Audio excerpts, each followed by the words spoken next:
Hello po, blessed morning sa inyong lahat. At ngayong umaga, ibibilad po nila ako sa araw para po magkaroon ako ng vitamin D. Kasi advice din ng doktor na kailangan din namin ng inibilad ako ng araw, pero kailangan sandali lang po dahil sobrang init ng panahon natin ngayon. Nimulan na nga namin ng kapatid ko na buhatin si mama. Grabe nga, ginising na ako ang aga-aga pa. Yung tipong puyat ka pero kailangan mong gumising. Konti na lang ihiwalay na ang kaluluwa ko sa aking katawan. Si OA. Pinuhat at pinagulong na nga si mama papunta sa sinag ng araw. Grabe nga pala ang init ngayon. Laging mag-iingat at uminom ng tubig. Pag galing sa initan, wag basta-basta iinom ng malamig na tubig. Lalo na yung malamig na tubig. Baka bigla ka na lang may matay dyan. Ayan na, nabilad na si mama. Kalating oras lang pala siya binilad. Kakaiba nga pala ang binibigay ng init ng araw. Biruin mo, alas 7 pa lang ng umaga. Parang tanghalian na. Ayan nga, ina-exercise ni tita si mama habang siya naman ay nag-exercise din sa sarili niya. Ito nga ay hindi araw-araw. Mahirap din pag laging napapagod si mama.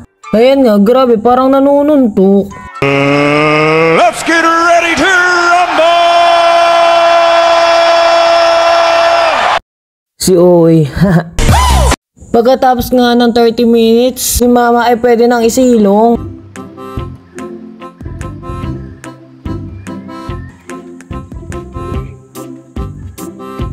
Pahinga saglit at pwede na mag-almusal.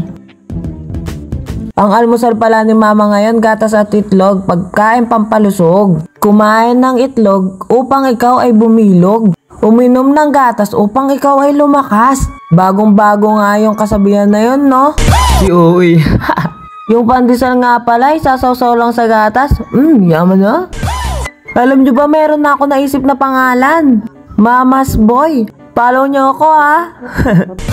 Tapos ang itatawag ko sa inyo, Mama's Boy. Uy! Joke lang. Si Oy. Paano kung babae yung viewers pero ang tawag mo Mama's Boy? Kaya nga tinasampaan ni mama dahil low blood siya. Ako naman high blood na dahil hindi ka pa pumapalo. Buhay na naman at meron siyang kachismisan. Kaya nga nagkukwentuhan silang dalawa at pinagkukwentuhan nila si buntis na. Uy, wag kang ganun, walang ganun. Wala nga palang ganun na pinag-uusapan, baka maniwala ka. Tignan nyo nga si mama, kakatapos lang mag-exercise, pero mag-exercise na naman. Nabuhay yata sa chismis ng mga pinagsasabi ni Utotoy. Si Uy. Uy, joke lang, baka masabunutan ako niyan pag napanood niya to. May ipapakita nga pala akong gamot sa inyo na iniinom ni mama. Di lang yun, pero ito lang muna papakita ko. Kung hinawakan ko 3 times a day. At saka yung pangalawa, 3 times a day niyang iniinom yan. At yung pangatlo, 2 times a day. Grabe nga, napurga na sa gamot. Uy, maraming naging gamot na si mama. Yung iba hindi ko na alam. Malilito ko na lang talaga minsan.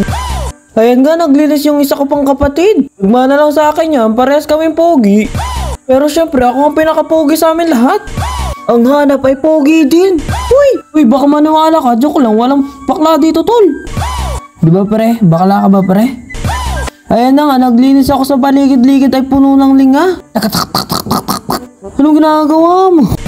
Nung nagsisimula pa nga lang ako sa vlog, gusto nilang itawag ko sa inyo mga mare. So Ginoo, paano naman ako nito? Ang pagkalalaki ko, nawawala.